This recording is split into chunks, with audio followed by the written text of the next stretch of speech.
आप अब की बार किसको वोट दीजिएगा, आरजेडी की जदयू का? देखिए, पार्टी उटी पर तो नहीं जाना चाहिए था जी। अगर राष्ट्र को बचाना है तो हमें आंख मूंद करके भारतीय जनता पार्टी को वोट देना चाहिए। आरजेडी में क्या हुआ? आरजेडी देखिए, ऐसी बात नहीं है। आरजेडी को आप देते हैं तो इससे आपको खतरा भी हो सकता है, फिर वही जंगल राज होगा और इसमें वर्चस्व हो जाता है और लोगों को। लेकिन अगर राष्ट्र को बचाना है, राष्ट्र के हित में अगर बात करते हैं तो आप जो है कमल फूल पर यानी भारतीय जनता पार्टी को, यूनाइटेड को वोट दीजिए, नीतीश जी को मुख्यमंत्री बनाइए। और लोग कहता उम्मीदवार ठीक नहीं सो दिया है, उम्मीदवार पर मत जाइए, आप राष्ट्र पर जाइए। उम्मीदवार ABCD कुछ भी हो, लेकिन आप नरेंद्र मोदी के नाम से वोट दीजिए, नीतीश जी के नाम से वोट दीजिए। आपके देश में बहुत सारा प्रगति हुआ है, उन्नति हुआ है, अर्थ के दृष्टिकोण से गरीबी रेखा से ऊंचा उठा है लोगों ने।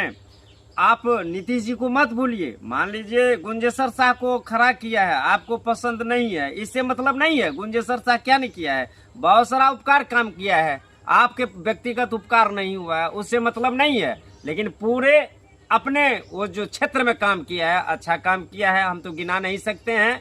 स्कूल में भी काम किया है, धर्म स्थल पर भी घेरावा उरावा किया है, हमने देखा है।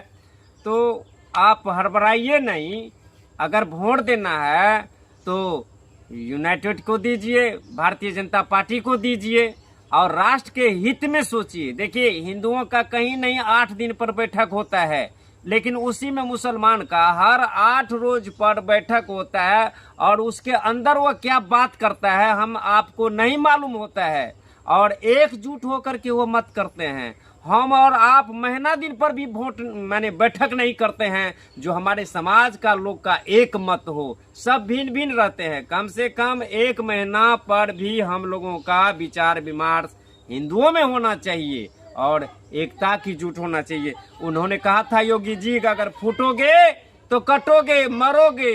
योगी जी ठीक कहा है, इसमें कोई इधर उधर की बात नहीं है। आप एक बन के रहो और राष्ट्र को बचाना है तो आप भारतीय जनता पार्टी को वोट दीजिए और भारी बहुमतों से उन्हें विजय बनाइए और पूरा कारगर के साथ आप उतरिए, देश के साथ उन्नति होगा। मेरा उन्नति नहीं हुआ उससे नहीं है मुझे मतलब, अरे दुनिया भर का उन्नति हो रहा है। हमने तो कभी नहीं किसी पार्टी से कभी अभी तक नहीं स्वार्थ है, एक कल एक कुछ भी नहीं मिला है, 10,000 या रुपया भी नहीं मिला है, फिर भी मुझे लालच नहीं है, मेरे घर में कनेक्शन भी नहीं है। लेकिन नीतीश से बनाइएगा। हमें